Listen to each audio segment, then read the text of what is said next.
पिछले पार्ट में हम लोगों ने पढ़ा था केंद्रीय मंत्रिपरिषद उत्तरदायी किसके प्रति होता है। तो इसमें मेरे द्वारा बताया गया था लोकसभा के प्रति। नेक्स्ट आपका जो प्रश्न है वो है सुरक्षा परिषद में अस्थायी सदस्य देशों की संख्या।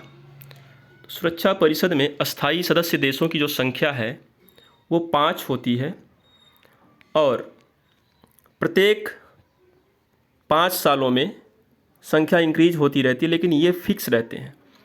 इसमें से चाइना, फ्रांस, रसिया, ब्रिटेन, अमेरिका, ये 5 अस्थायी सदस्य सुरक्षा परिषद में हैं। बाकी जो सदस्य होते हैं वो अस्थायी होते हैं। 1917 की रूसी क्रांति के 2 परिणाम पूछ रहा है इसमें। 1917 की रूसी क्रांति के परिणाम, इसमें क्या हुआ, जब रूस की क्रांति देखने को मिली तो जारशाही व्यवस्था को समाप्त कर दिया गया। जारशाही यानी कि वहाँ का जो राजा था जार, उसके द्वारा शासन किया जा रहा था। तो परिणाम ये हुआ कि उनको वहाँ से भागना पड़ा। इस तरीके से जारशाही शासन का समाप्त हुआ वहाँ पर। अगला है साम्राज्यवाद स्थापित। अब क्या हुआ, एक तरीके से पूरे साम्राज्य के लिए बेहतर व्यवस्था को स्थापित किया गया। तो 2 पॉइंट आपको याद रखना है, जारशाही व्यवस्था समाप्त और साम्राज्यवाद स्थापित हो गया। अगला प्रश्न है विधानसभा तथा विधान परिषद के किन्हीं 2 अंतरों को स्पष्ट कीजिए। विधानसभा के जो सदस्य होते हैं इनमें अंतर ये है कि इनका जो चुनाव है वो प्रत्यक्ष निर्वाचन प्रणाली के तहत किया जाता है। प्रत्यक्ष रूप से इनका चुनाव होता है और जनता इनको चुनती है। विधान परिषद के किन्हीं विधान परिषद क्या होता है, ये इनका जो चुनाव होता है ये अप्रत्यक्ष रूप से होता है। और विधान परिषद के जो सदस्य होते हैं ये राज्यों के उच्च सदन के सदस्य कहलाते हैं, जबकि विधानसभा के जो सदस्य होते हैं ये राज्यों के निम्न सदन के सदस्य कहलाते हैं। अगला है इसमें राज्य की मंत्रिपरिषद के 2 महत्वपूर्ण कार्य बताइए। भाई राज्य का जो मंत्रिपरिषद है यानी कि विधायकों के मिलने से ये जो है संगठन पूरा बनता है। उसी विधायकों में से किसी एक को मंत्री बनाया जाएगा, सबको अलग अलग कार्यभार सौंपा जाएगा। तो वो जो मंत्रिपरिषद है उसका कुछ कार्य भी तो होता होगा। राज्यों तो पहला कार्य क्या है, राज्य में शासन संबंधी नीति का निर्धारण करना, ये राज्य मंत्रिपरिषद का पहला कार्य है। अगला है राज्य मंत्रिपरिषद का दूसरा कार्य राज्यपाल के कार्य में सहायता करना, यानी कि परामर्श देने का काम करना, ये भी उसका कार्य है। अगला प्रश्न है राउरकेला लौह इस्पात कारखाना किस राज्य में स्थित है, तो ये उड़ीसा में स्थित है। अगला है भारत का सर्वाधिक जनसंख्या वाला राज्य कौन सा है, तो भारत का सर्वाधिक जनसंख्या वाला राज्य हम सभी जहाँ से बिलोंग करते हैं ये है यूपी, उत्तर प्रदेश। भारत की टोटल पॉपुलेशन का 16.51% यूपी में लोग रहते हैं। अगला पॉइंट है कपास की खेती के लिए कौन सी मिट्टी सबसे उपयुक्त है, तो काली मिट्टी, ये बहुत ही चर्चित मैटर है। उत्पादन में जोखिम सहन करने वाले व्यक्ति को क्या कहते हैं, साहसी कहा जाता है, कि जो कि समस्त रिस्क को सर्वाइव करता, वियर करता है, वो साहसी कहलाता है। योजना आयोग की स्थापना की गई थी, ये 1950 में किया गया था। पिछला प्रश्न अभी इस वीडियो में डिस्कस किया गया होगा। अगला है वस्तु विनिमय संबंधित है। वस्तु विनिमय यानी कि वस्तुओं का आदान प्रदान, वस्तुओं का लेन देन ही क्या है, वस्तु विनिमय है। इसे बार्टर सिस्टम कहा जाता है।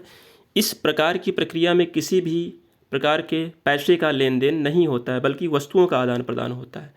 तो यहाँ पर आपका ये वाला ऑप्शन सही हो जाएगा, वस्तुओं के आपसी लेन देन से। अगला पारिस्थितिकी तंत्र किसे कहते हैं। पारिस्थितिकी तंत्र यानी कि विभिन्न जीवों की जो रचना है, कार्य व उनके वातावरण से संबंधित तंत्र ही क्या है, पारिस्थितिकी तंत्र कहलाता है। अगला खनिज संरक्षण के 2 उपाय। खनिज जो भी हमारे पर्यावरण में विद्यमान है, जो हमारे प्राकृतिक तौर पर जो चीज़ें विद्यमान हैं, उसको इस तरीके से यूज करना है कि काफ़ी लंबे समय तक चले, यानी कि हम उसको संरक्षित तरीके से इस्तेमाल करें। तो उसका संरक्षण यदि हमको सुनिश्चित करना है तो पहला पॉइंट ये है कि सतत विकास को बढ़ावा देना पड़ेगा। कंटिन्यूअस प्रोग्रेस जो होता है इसको हमको बढ़ावा देना पड़ेगा, ये हो गया। दूसरा, जो उसके इस्तेमाल करने का तरीका है, जो उसकी तकनीक है, वो पुराने तरीके से हमको रिप्लेस करके नए नए तरीक़ों को यूज़ करते हुए इसका इस्तेमाल करना होगा, यानी कि विदोहन की नई तकनीक का प्रयोग हमें करना चाहिए, ये आपको करना होगा। इस तरीके से संरक्षण सुनिश्चित हो सकता है। अगला, भारत की दो व्यापारिक फसलों के नाम। गन्ना और चाय। गन्ने का प्रोडक्शन किसानों के द्वारा किया जाता है तो मिल को सप्लाई करने के लिए, तो इस तरीके से इसका उद्देश्य क्या हुआ, पैसे की कमाई। अगला है चाय का उत्पादन। चाय क्या होता है, ये आउट ऑफ कंट्री एक्सपोर्ट किया जाता है, निर्यात किया जाता है, इस तरीके से ये भी व्यापारिक ही फसल है। तो दो हो गए, गन्ना और चाय। अगला, औद्योगिक क्रांति का आरंभ कहाँ से हुआ, तो ये आप जानते हैं कि इंग्लैंड से ये हुआ है। फ्रांस की क्रांति कब हुई, 1789 में हुई है। अगला है फ्रांस की क्रांति संबंधी थोड़ा सा डेटा आप सुन लीजिए। फ्रांस की क्रांति 1789 में शुरू हुई। उस समय लुई 16वां वहाँ का राजा हुआ करता था, और वह जो है योग्य नहीं हुआ करता था, इसलिए वह तरह तरह से अत्याचार करता था, इसलिए वहाँ की जनता इसके प्रति क्रोधित हुई और क्रांति की शुरुआत हुई। असहयोग आंदोलन का नेतृत्व किसने किया, तो असहयोग जो आंदोलन था, जिसमें इसके शब्द से ही स्पष्ट है कि अंग्रेजों को किसी भी भारतीय के द्वारा किसी भी तरह से कोई सहयोग न प्रदान किया जाए, यही था असहयोग आंदोलन, और इसका नेतृत्व किया था महात्मा गांधी ने।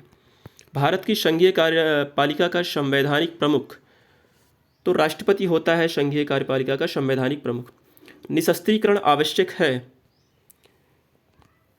निशस्त्रीकरण यानी कि लोगों के पास जो शस्त्र है कम पैमाने पर हो, इससे क्या होगा, विश्व शांति बनी रहेगी।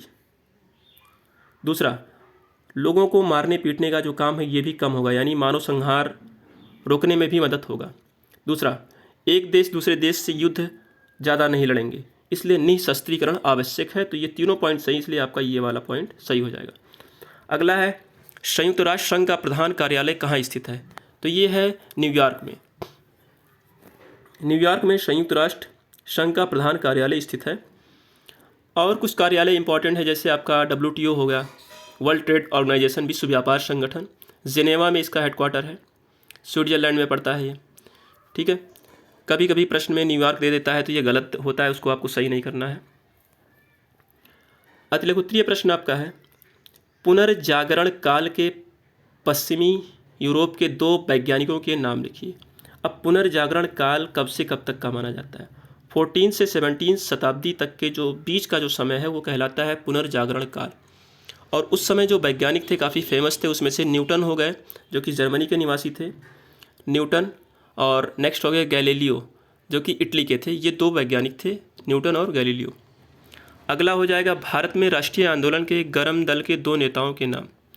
तो भारत में जो राष्ट्रीय आंदोलन हुआ उसमें गरम दल और नरम दल दो तरह के दल थे। इसमें गरम दल के दो नेता थे, लाला लाजपत राय और बाल गंगाधर तिलक, ये दो थे।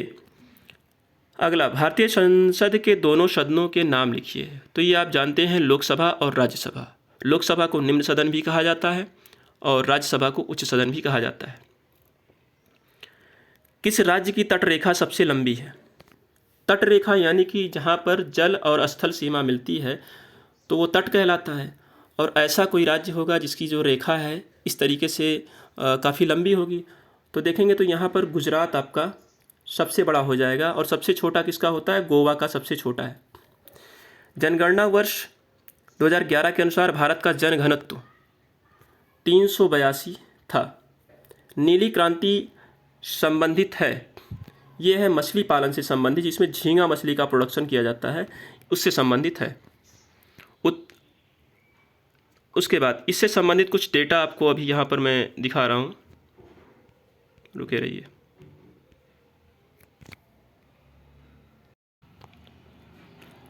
तो जितनी भी क्रांतियाँ, कृषि क्रांतियाँ चली हैं उसमें उनके अलग अलग नाम भी हैं। इसमें से आपका कृषि क्रांतियाँ यहाँ पर देखिए मैंने इसको ऐड कर रखा है। हरित क्रांति, ये खाद्यान्न उत्पादन से संबंधित था। अच्छा, उसके बाद है नेक्स्ट है श्वेत क्रांति, दुग्ध उत्पादन से संबंधित है। अगला है नीली क्रांति, मत्स्य उत्पादन से संबंधित है। भूरी क्रांति है, उर्वरक का प्रोडक्शन इंक्रीज करना है, यानी कि खाद की भारत में जो किल्लत है इसको जो है कम करना है। रजत क्रांति अंडा उत्पादन से संबंधित है। पीली क्रांति है, तिलहन उत्पादन से संबंधित। नेक्स्ट है कृष्ण क्रांति, बायोडीजल से संबंधित है। लाल क्रांति टमाटर व मांस उत्पादन से संबंधित है। गुलाबी क्रांति जो कि अभी प्रश्न में आपके था, झींगा मछली के उत्पादन से संबंधित है। बादामी क्रांति है, मसाला उत्पादन से संबंधित है। नेक्स्ट है सुनहरी क्रांति, ये फल उत्पादन से संबंधित है। अमृत क्रांति नदी जोड़ो परियोजना से संबंधित है। तो इस तरीके से ये जो क्रांति हैं ये सब आपको ध्यान में रखना है। नेक्स्ट प्रश्न है, उत्तर भारत का मैनचेस्टर किसे कहा जाता है? तो उत्तर भारत का मैनचेस्टर कानपुर को कहा जाता है। अगला है आपका भारत का सबसे लंबा राष्ट्रीय राजमार्ग, तो ये है राजमार्ग संख्या 7, जिसका वर्तमान नाम NH-44 है। इसको आपको ध्यान रखना है, NH-44 और NH-7 ये दोनों एक ही हैं। नेक्स्ट है आपका कौन कृषि आगत नहीं है? इसमें से जितने भी विकल्प दिए गए हैं वो कृषि से संबंधित होने चाहिए। इसमें से कुछ एक ऐसा होगा जो अलग होगा। आगत का मतलब है खेती से, कृषि आगत अगर कहा जाएगा तो खेती से जुड़ी हुई जो वस्तुएं हैं उसको आपको ध्यान में रखना है। अब पूछा नहीं तो बीज हो सकता है खेती से संबंधित, सिंचाई भी है, उर्वरक भी है। उद्योग जो है ये कृषि से संबंधित नहीं, थोड़ा अलग है, इसलिए ये आपका सही हो जाएगा। अगला है कृषि पर आधारित 2 उद्योगों के नाम, सूती वस्त्र उद्योग हो जाएगा और चीनी उद्योग। ये क्या है? कृषि पर आधारित है। नेक्स्ट है आपका वन संरक्षण क्या है? इसके 2 उपायों का सुझाव दीजिए।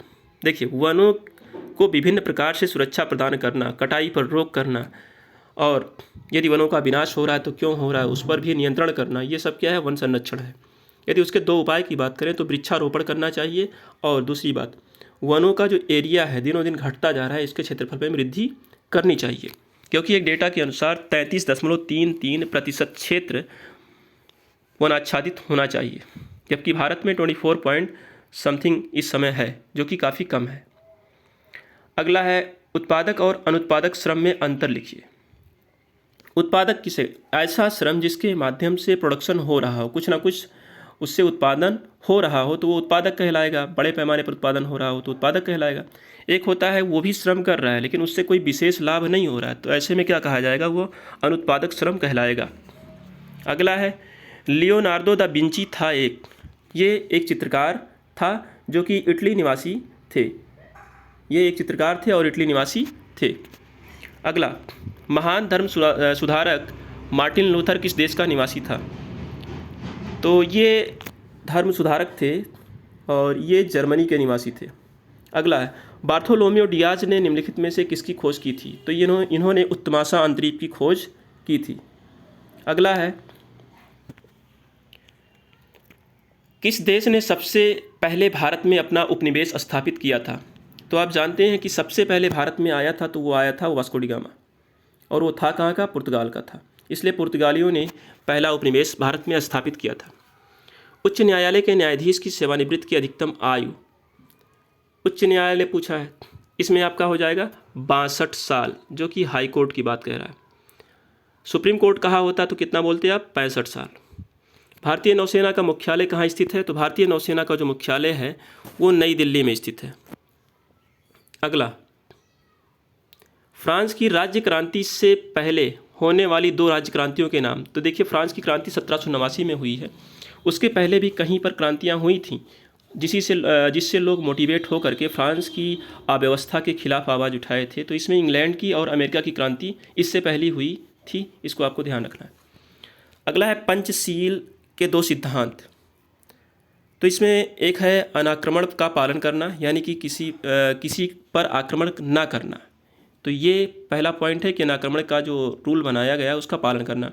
दूसरा, 2 देशों के मध्य कोई विवाद चल रहा है तो उन देशों के बीच के मतभेद में हस्तक्षेप नहीं करना। ये 2 सिद्धांत हैं, अनाक्रमण का पालन करना, एक दूसरे के मामले में हस्तक्षेप ना करना। अगला है लक्षद्वीप समूह किस सागर में स्थित है? यह किस प्रदेश के उच्च न्यायालय के क्षेत्राधिकार में आता है? तो इसमें लक्षद्वीप अगर हम देखें तो भारत का जब पॉलिटिकल मैप देखते हैं तो उसमें पाते हैं कि ये कहीं ना कहीं अरब सागर में है। और दूसरी बात, उसके बगल में कोई एक राज्य भी होगा तो वो केरला है, तो केरला के न्यायालय के अधिकार क्षेत्र में ये आता है। अगला है वैश्विक तापन का प्रभाव क्या हो सकता है? ग्लोबल वार्मिंग जो बढ़ता जा रहा है, विश्व तापन, इसका प्रभाव क्या हो सकता है? इससे बाढ़, तमाम तरीके के देखने के आपको मिल सकते हैं। बाढ़ हो सकता है, चक्रवात भी आ सकते हैं, सूखा भी पड़ सकता है, यानी कि ये तीनों समस्याएं हो सकती हैं उत्पन्न। तो इसमें से ये वाला सभी जो ऑप्शन दिया गया है ये आपका सही हो जाएगा। निम्न में से किस राज्य में सर्वाधिक महिला साक्षरता पाई जाती है? तो सर्वाधिक महिला साक्षरता जो है, आप जानते हैं कि भारत का सबसे शिक्षित राज्य कौन सा है? केरल है, तो यहाँ पर पाया जाता है। अब इससे संबंधित कुछ डेटा मैं आपको यहाँ, तो उस प्रश्न से संबंधित डेटा आपका ये है कि यहाँ पर देखिए राज्यों की सूची दी गई है, पुरुष का जो साक्षरता दर है ये और महिला का, ये आपको ध्यान रखना है। केरला का वर्तमान में जो न्यूएस्ट जो लेटेस्ट डेटा आया उसके अकॉर्डिंग 97.4 लोग जो है 100 में से पुरुष पढ़े लिखे हैं, जबकि महिलाओं का जो परसेंटेज है वो 95.2। तो इस तरीके से ये देश में पहला राज्य हो गया साक्षरता के मामले में। सेकंड है दिल्ली। दिल्ली में पुरुषों के पढ़े लिखे लोगों की संख्या है 93.7%, जबकि महिलाओं का है 82.4। और आंध्र प्रदेश है, यहाँ पर 73.4 पुरुष क्या है पढ़े लिखे होते हैं और 62.5 महिलाएं पढ़ी लिखी होती हैं। राजस्थान में 80.8 और 57.6 ये यहाँ पर महिलाएं पढ़ी लिखी हैं। तो अब आप कहेंगे कि सर यहाँ पर ये डेटा जो है कुछ अलग है, तो क्यों यहाँ पर राजस्थान को नीचे किया गया? तो यहाँ पर हमको ओवरऑल डेटा को देखना होता है कि जिसमें पुरुष भी ठीक ठाक पढ़ा लिखा हो और महिला भी ठीक ठाक पढ़ी लिखी हो, तो इसलिए यहाँ पर इसको एवरेज आउट किया गया है। और चूंकि प्रश्न आपका रिलेटेड किससे था? महिला से संबंधित था, इसलिए इसको इस ऑर्डर में सेट किया गया है। तो यहाँ पर आपका ये प्रश्न का जो है जो एक्स्ट्रा डेटा था वो आपको बता दिया गया है। हाँ, एक बात और आपको इसमें ध्यान रखना होगा कि यहाँ पर जो ये दिया गया है महिलाओं से संबंधित प्रश्न था, इसलिए महिलाओं का ये पूरा जो दिया गया है आपको इसको ध्यान रखना है कि देखिए सबसे पहले केरल हो गया महिलाओं की साक्षरता के मामले में, फिर दिल्ली है, फिर आंध्र प्रदेश है, फिर राजस्थान है। लेकिन पुरुषों के मामले में यदि देखा जाएगा तो पुरुषों के मामले में पहला रैंक तो केरल का है ही, दूसरे पे दिल्ली है और तीसरे पे राजस्थान आपका आ जाएगा, ये थर्ड रैंक पे आ जाएगा। उसके बाद ये आपका हो जाएगा आंध्र प्रदेश 4 पे हो जाएगा। ठीक है, तो आपको महिला और पुरुष का जो है सीक्वेंस याद रखना है कि ठीक है। अब इसको आप इस पर इतना, तो केरल के बारे में जो आपको डेटा बताया गया इसमें महिलाएं पढ़ी लिखी ज़्यादा होती हैं, ये आपको ध्यान रखना है। अगला है निम्न में से कौन विकासशील देश है? तो यहाँ पर आपका दक्षिण कोरिया जो है अभी डेवलपिंग स्टेज में है, इसलिए इसको विकासशील देश कहा गया। निम्न में से कौन बाज़ार की विशेषता है? तो एक बाज़ार की क्या क्या क्वालिटीज़ हो सकती हैं? कहीं ना कहीं वहाँ पर एक वस्तु भी हो सकता है, क्रेता विक्रेता भी मौजूद हो सकते हैं, और दूसरी बात स्वतंत्र प्रतियोगिता देखने को मिलती है। ये सभी चीज़ें वहाँ पर होनी चाहिए और होती भी हैं, इसलिए आपका ये सभी ऑप्शन सही हो जाएगा।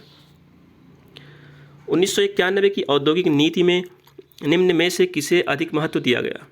तो जो औद्योगिक नीति बनाई गई 1991 में, उसमें लिबरलाइजेशन को ज़्यादा इम्पोर्टेंस दिया गया, यानी कि इसके तहत उद्योग धंधों से संबंधित जितने भी नियम कानून थे उसको थोड़ा सा लूज कर दिया गया कि ताकि सही तरीके से लोग इस नीति से जुड़ें और उद्योग धंधों को स्थापित करें, ताकि ये बेरोजगारी पर कुछ जो है अंकुश लगाया जा सके और लोगों की जो डिमांड है, जो नीड है, उस आवश्यकता को पूर्ण किया जा सके।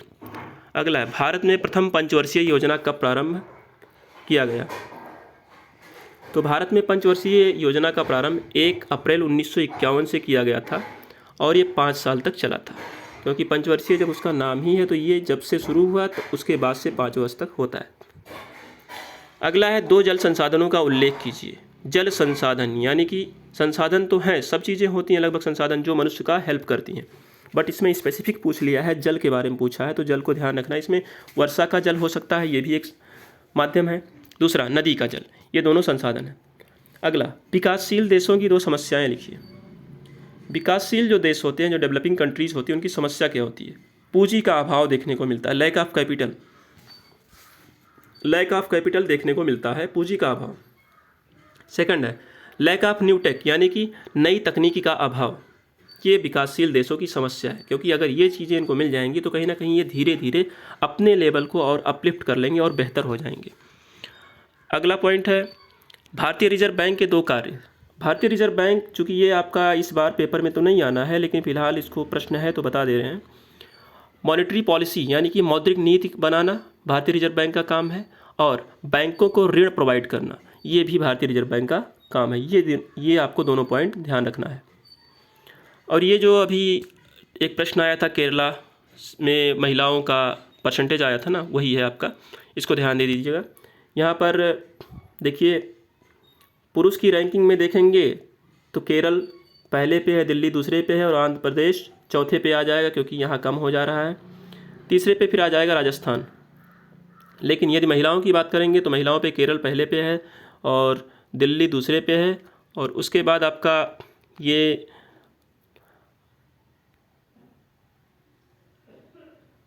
आंध्र प्रदेश तीसरे पे आ जाएगा और चौथे पे राजस्थान रहेगा। तो दोनों की सीक्वेंस और दोनों की कैटेगरी के आधार पर रैंकिंग को आपको ध्यान रखना है।